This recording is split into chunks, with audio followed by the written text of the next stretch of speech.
ترکی میں ایک روسی سیاح نے ہوٹل میں کئی دن کے قیام کے بعد پیسے ختم ہو جانے پر جب ہوٹل چھوڑا تو باہر زوروں کی بارش ہو رہی تھی۔ روسی نے ہوٹل والوں سے بہت کہا کہ مہربانی کیجیے مجھے ایک اضافی رات اپنے یہاں بسر کرنے دیجیے، مگر ہوٹل والوں نے اسے شدت کے ساتھ انکار کر دیا۔ اس برستی بارش میں روسی کسی ٹھکانے کی تلاش میں چلا تو اسے ایک گھر کے سامنے شیڈ سا بنا دکھائی دیا۔ روسی نے اس گھر کا دروازہ کھٹکھٹایا، اندر سے ایک شخص نکلا، اسے اپنا مدعا بتایا کہ اگر اسے اعتراض نہ ہو تو وہ بارش رکنے تک یہاں ٹھہرنا چاہتا ہے، جیسے ہی بارش رکے گی وہ چلا جائے گا۔ تاہم اس وقت روسی کی حیرت کی انتہا نہ رہی جب گھر والے نے اسے گھر کا دروازہ کھول کر اندر آنے کو کہا، ایک کمرے کو اس کے لیے مخصوص کرتے ہوئے گزارش کی کہ وہ اسے میزبانی کا شرف بخشے، رات بھر اس کے گھر میں مہمان کی حیثیت سے رکے اور کل بارش رک جانے پر چلا جائے۔ روسی نے کہا، مگر میرے پاس تو اب آپ کو دینے کے لیے ایک بھی پیسہ نہیں۔ گھر والے نے کہا، مجھے آپ کی مدد کے بدلے آپ سے کوئی پیسے نہیں چاہیے، ہمارا دین ہمیں مہمان کی تکریم سکھلاتا ہے اور آپ میرے مہمان ہو۔ روسی نے پوچھا،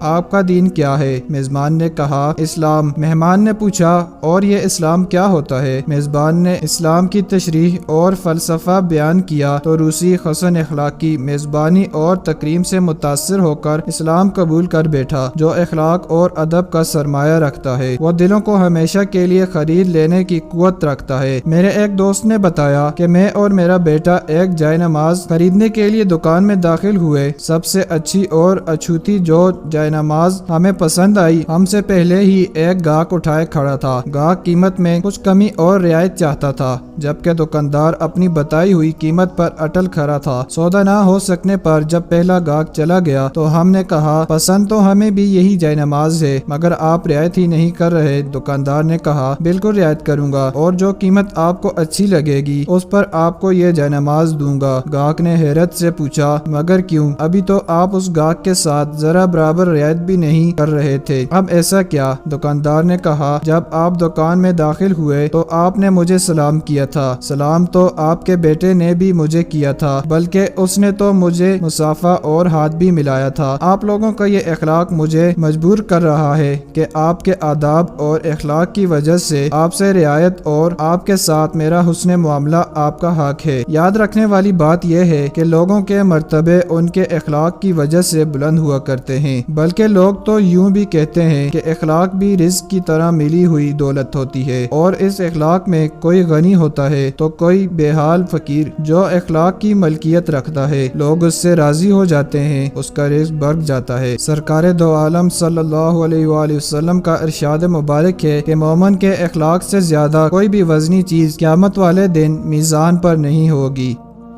پیارے دوستو، یہ ایک شارٹ سا واقعہ تھا۔ اگر آپ نے اس سے کچھ سبق سیکھا ہے تو مجھے کمنٹ میں ضرور بتائیں، اور اگر آپ میرے اس YouTube چینل پر نئے ہیں تو چینل کو سبسکرائب ضرور کر دیں۔